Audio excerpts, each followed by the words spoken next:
আসসালামু আলাইকুম। ফার্মস ভিডিওর পক্ষ থেকে আপনাকে স্বাগতম। এখন আমি আপনাদের সাথে ভিডিওতে যে বিষয় নিয়ে আলোচনা করব সেই বিষয়টি হলো শসা গাছের পাতা কোঁকড়ালে আপনারা বুঝবেন কি কি সমস্যা হয়েছে বা কি কারণে উপরমুখ পাতা মুড়িয়ে গেছে। এই বিষয় নিয়েই এই ভিডিওতে আলোচনা করা হবে। এই শসা গাছের পাতা মুকড়ানো সাধারণত 2 থেকে 3টি কারণে হয়ে থাকে। একটি হলো অতিরিক্ত পানি বা অতিরিক্ত খরার কারণে যদি পানি শূন্যতা দেখা দেয় বা গাছের গোড়ায় শুকিয়ে যায়, তাহলে পাতা উপরের মুই বা কোঁকড়ায় না, নিচমুই কোঁকড়ায়।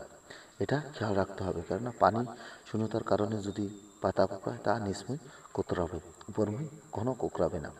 এছাড়া সাদামাছি বা মাকড়সায় যদি আক্রমণ করে, সাদামাছি যদি নিচের কোষগুলো খেয়ে বা ছিদ্র করে তার গ্রোথ কমিয়ে দেয়, তাহলে এরকম পাতা উপরমুই মুড়িয়ে যায়। এছাড়া মাকড়সায় আক্রমণ করলেও পাতা মুড়িয়ে যায়। তাই আপনারা আপনার ক্ষেতে যদি শসা গাছের এরকম পাতা উপরমুখ মুকড়িয়ে যায়, তাহলে বুঝতে হবে আপনার গাছটি আক্রান্ত হয়েছে, যার জন্য কীটনাশক ব্যবহার করতে হবে। এতে কোনো পানির অভাব দেখা দেয় না। এজন্য আপনারা সবসময় আপনার ক্ষেতের দিকে খেয়াল রাখবেন এবং পাতা গড়িয়ে উল্টাপিঠে কোনো প্রকার মাকড়সা বা মাছি আছে কিনা সেই বিষয় পর্যাপ্ত পরিমাণভাবে পর্যবেক্ষণ করে তারপর ঔষধ ব্যবহার করবেন।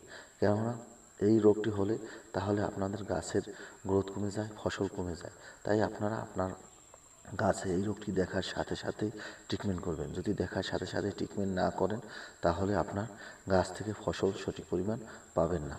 আমার এই ভিডিওটি যদি আপনাদের একটু ভালো লেগে থাকে, তাহলে প্লিজ লাইক, শেয়ার, কমেন্ট এবং সাবস্ক্রাইব করবেন। আপনাদের কোনো বিষয়ে যদি প্রশ্ন থাকে, তাহলে কমেন্ট করবেন, আমি পরবর্তী ভিডিওতে সেই বিষয় জানিয়ে দেব। আর যখনই আপনারা গাছে কীটনাশক ব্যবহার করবেন, বোতলের গায়ে নির্দেশনা অনুযায়ী